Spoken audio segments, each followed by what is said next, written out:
Hey everybody, it's Heath with Wave 92.7, counting down to our second Treasure Coast Songwriters Festival, presented by Duncan. It's all at Pirates Cove Resort in Stuart, June 1st through the 4th. Danny Myrick is going to be there as well. First time he's been part of our Songwriters Festival. How you doing, Danny? I'm fantastic. Excited about heading to Florida pretty soon. I'm good. So do you get down to Florida much? Do you visit, travel at all? Well, I have a little bit of regularity. I mean, I grew up on the coast in Mississippi, so every vacation was running over to Destin, Fort Walton, Panama. The up there on the north, the Panhandle. But I've been going to the Key West Festival for I think this year was year 14 or 15 for me, and a Wow. few different things I do. I go to Fort Myers at Island Hopper, and then St. Augustine, and we got good friends in Ormond, and so we're down there fairly regularly. But I've never been to Stewart, and got some friends who were down there last year that have been like, man, you got to get down, you got to get down. So I'm excited that we're going to be there. Hopefully you take some time out. I know you've got performances and all that, but go out, do a little boating, a little fishing. Do you like to do that at all? I absolutely love to do that. I'm hopeful. I saw the schedule. They're cracking the whip pretty good on us. So we're we're playing a bunch. But anytime I'm down there, I kind of prioritize finding myself in the water as much as possible. You can blame Lewis Kaplan for the Oh, schedule. believe me, I'm already on it. So Danny has some incredible songwriting credits to his name. Among them, "I Love This Life," which was kind of like the breakout song for Low Cash. And I was at a NASCAR truck race over the weekend in North Wilkesboro, North Carolina. And as they're going around the track on pace laps, "Truck Yeah" by Tim McGraw is playing. And you had a pen to paper on that one. And then a huge hit for Jason Aldean, "She's Country." I assume we'll hear some of those songs from you while you're on stage with us. Yeah, I always play those, have a good time with it, tell some funny stories around them, and yeah, man, I'm grateful. Those Low Cash guys, and Chris Jansen too. I have to give him a shout out. He's on both of those on Truck Yeah and I Love This Life, and those are fun. And then the first hit that I ever had was with Jeffrey Steele and Shane Miner on Craig Morgan Harvester, and so that one kind of is, being the first one. That's the one that sort of like always has a nostalgic place with me. Was the plower part of the song, or did Craig Oh add that no, later? that's the Jeffrey Steele part of the song for sure. We were working on that chorus, and he was very much like, man, what if we did that? He said, y'all remember that George Jones song, that thing? It was harder than a $2 pistol. This whole thing. He said, man, can we do like this little thing like that? And then he started, of course, doing the flower. Is He's that where such that came he's from? The Corvette song from George Jones, the yeah. inspiration for that? That's Yeah, awesome. which is not really about a Corvette, but but it kind of Exactly is. right. Yeah, It's the thing in that Corvette. Exactly. That turns that's me on. exactly Great right. song. Great song. Yeah. So we've heard a lot of stories about, songwriters shopping a song around town. It takes forever, 4 years, 5 years. Have you ever had a song where it's like you finish writing it and they're like, I want it. I need that. Man, I tell you, She's Country was like that. It was really crazy. I mean, I wrote that with Bridget Tatum, and we finished it, and everything that you hear in that recording with Jason was in our work tape. And between the work tape and the demo, like we finished the second chorus, and typically you're thinking about a bridge or do we just do a solo, or whatever. And I grew up playing bass in bands, in my family band, and then I was in a band called Western Flyer in the '90s, and I played bass and sang lead with that band. And I told her, I said, man, I always loved these, songs like Mississippi Queen or like Black Dog by Led Zeppelin, where the bass player gets to join the solo, da da Sure. da da da da. So I said, what if we did that kind of thing? So we did all of that in the work tape. We demoed it up, and honestly, it was so aggressive. This was 2008, 7, 8, 8, and I just remember like, man, nobody's gonna record this song. Like the guitars are too crunchy, it's just too big, whatever. But Michael Knox, Aldean's producer, heard it, and That was his he lane right there. yeah, he put it on hold immediately. He said, "Look, I played it for Jason. He does it's really wordy." He said, "Like I don't know if he's gonna do it, but I love the song. Please don't let anybody else hear it."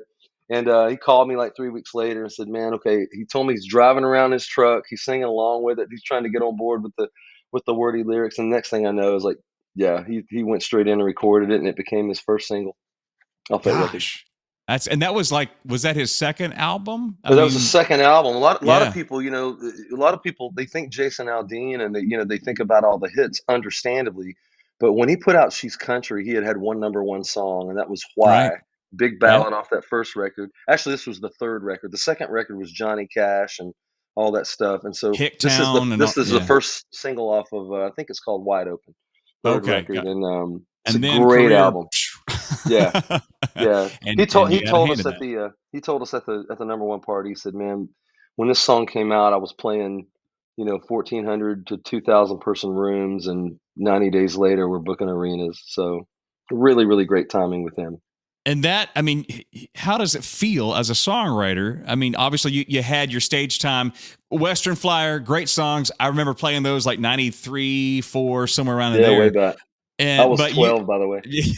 weren't we all? But Absolutely. you get that, part of your career. But then when you are the one responsible for someone just blasting off, how does that make you feel?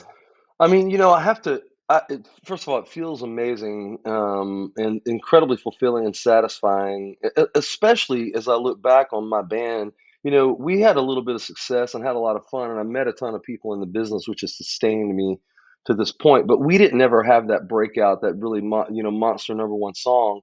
And so, not being able to find that as a writer back then, and then finding it later in my career, is incredibly fulfilling. And I have to credit Jeffrey Steele for a lot of that.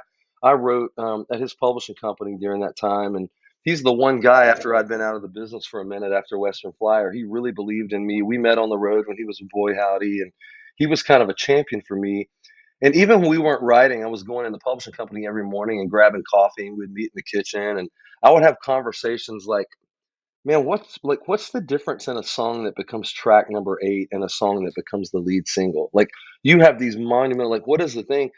And man, we would have these conversations about what he called bits, like hooks. They're hooks, but it's like, man, like, I don't know. Typically, there's like this bit, opening the song that people want to hear. The first line's really important. Does it pull you in? And all these conversations. And so I remember at that point, I just was so fortunate, man. I had friends who at the end of the year would have 45 cuts on records and no singles, Right. and I would have like 7 cuts and 4 singles. And I just and my and I grew up on FM radio. I'm a big fan of like 3-minute and 15-second, commercial songs, just how I grew Yep. up. So, ultimately, man, like, I got that with Aldean. I got that with Low Cash. That song, we just never dreamed would have that kind of thing. And then even with Tim McGraw, Tim was leaving his label at Curb and going to Big Machine. Yep. And it's really funny. I won't go into the whole story now, but that's one of the stories I tell with that song. That's not the most cerebral song we've ever written. Let's just be honest. And as a matter of fact, I saw a list a few years ago on Facebook. I can't remember who put it out, but it was the worst country songs of all time. And I just kept Yeah. scrolling up. And I finally got to number one at Truck. Yeah, I'm like, awesome. Got to be number one at something. But you see But that anyway, couch over there? That that's song right. about that couch. That's exactly right. Right. But the thing about it was, even with that song, he had in his mind, he told Scott Borchetta and told his producer, "Man, I want a fist in the air redneck anthem." And so that's the one that they came out of the box with, the Big Machine. And so, yeah, it feels really gratifying to feel like, you know, being a part of sort of a branding or a rebranding with an artist is, you know, especially if it's a recurrent that they still play 10 years later. I'm really grateful for that. Exactly. Yeah, Yeah, those residuals. Absolutely. Gotta love for sure. BMI. Well, Absolutely. Danny, we can't wait. It's June 1st, 2nd, 3rd, and 4th, and Danny's playing every day at our Treasure Coast Yep. Songwriters Festival in Stuart, all at Pirates Cove. Can't wait to hear more stories and more music. Hopefully, a couple of Western Flyer songs. I You love never know. It playing those depends on how much records. tequila flows. It could happen every now and then. And man, some great talent. I mean, like, if you guys have never heard Dean Alexander, he used to be on Warner Brothers. He's incredible. Sheena Brooke, my wife Megan Linville, Frank Myers, talk about hits for days, man. Like, please come out. It's going to be incredible. I have to say to hit. It's not a trifecta because that's 3, but I don't know what a 2 hitting 2. But to have both performers on the Bluebell ice cream commercial. Last year we had Aaron, and this year we get Megan. I mean, It's awesome. That's awesome. I joke with her all the time. Oh, man, you're getting more radio play than any artist on any label, except maybe Lainey Wilson these days. Well, Erin sang it for us, so hopefully she's going to do the Bluebell jingle for us as well. I will pull it out of her, I guarantee you. Awesome. More tequila needed? I don't know if that's needed or not, but maybe some milkshakes, some ice cream. Danny, thank you for your time, and we'll see you June 1st through the 4th in Stuart. Thank you, Heath. I appreciate it. Can't wait to see you guys.